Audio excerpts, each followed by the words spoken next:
Hello! Today our topic will be setting up the associated parameters to get a Stop and Go LaserLight to work with our 920i. For demonstration purposes, I am already connected and have a scale configured, and you will need one as well. If you need assistance with setting up a scale, please view our video, Setting Up Scales using iRev.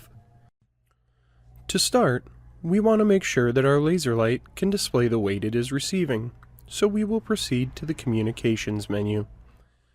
Here we can see the 4 ports available by default. If you have a dual serial card, you will see several more options here. For this demonstration, we will be putting the LaserLight on port 4, so we will select serial port number 4. We will leave the default settings in the General tab, because our LaserLight is configured for 9600 baud rate, 8 bits with no parity, and 2 stop bits. We will proceed to the Streaming tab.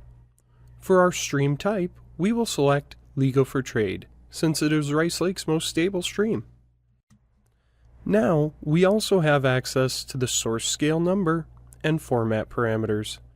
Scale number 1 is the only scale configured, so it will automatically be set as our source scale, and we will leave the format at the default as well. Now that our stream has been configured, we want to make sure that we can send the commands to change the lights on the Stop and Go LaserLight. First, we will set up the necessary soft keys. Under the Systems Parameters tab, we will proceed to the Features menu. Now we will select the third tab, titled Soft Keys. We will select the Stop, Go, and Off soft keys. Currently, even if we downloaded everything, we would only get the LaserLight to show the weight, but we would not be able to send the commands to the Stop and Go. To understand why this is the case, we will look at an excerpt from the 920i's technical manual. Here in the soft key command table, it shows that pressing the Stop, Go, or Off soft keys will only send out auxiliary formats 1, 2, and 3 respectively.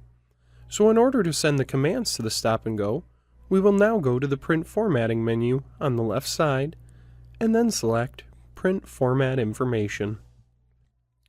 Since we are putting the LaserLight on port number 4, we want to make sure that is where our commands are going, so we will need to set the communications port for auxiliary formats 1, 2, and 3 to port 4.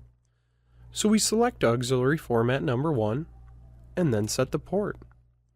We will also perform this action for the other 2 formats. Not only does the port need to be set, we will also need to set the format so that it sends the proper command. Currently, auxiliary format number 1 is the equivalent of the gross format. To know what we have to send to change the Stop and Go on the LaserLight, we have to reference the manual again. As you can see here, we have 4 traffic light states available, but only 3 print formats. These are specifically attached to the soft keys we set up earlier, but if we wanted, we could also change an additional format. And then instead of hitting the soft key, we would change the state of the LaserLight by hitting the additional format's numeric key on the front panel, and then hit the print key. For this demonstration, however, we will stick with the 3 keys and use the commands for the red circle, green circle, and off states. Since we are already in aux format 1, we need to remove the current format so that we can add the stop command. You can either right-click a field and select Delete Field, or you can place your cursor behind the field and click so you highlight a box, and then hit the backspace key, removing the field. You must use the backspace method to remove any fields that are text and not variables. Now that we have removed the current format, we will add the command to the print format, allowing us to display a red circle when we hit the Stop soft key.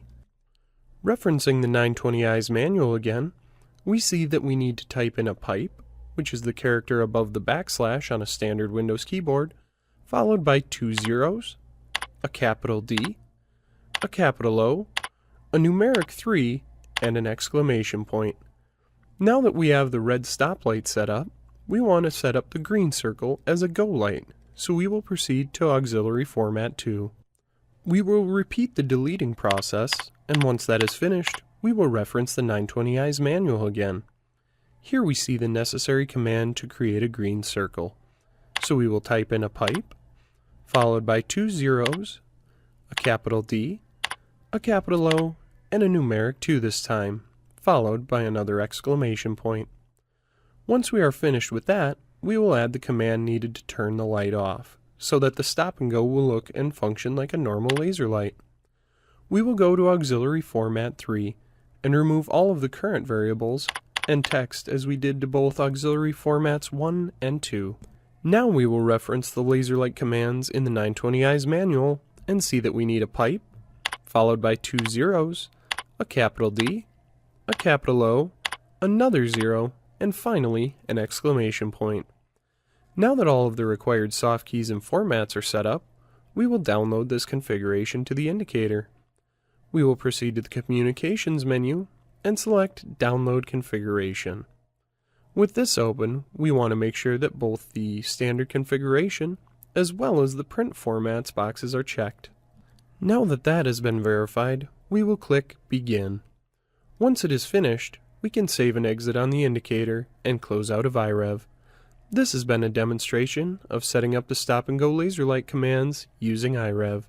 Thank you for your time.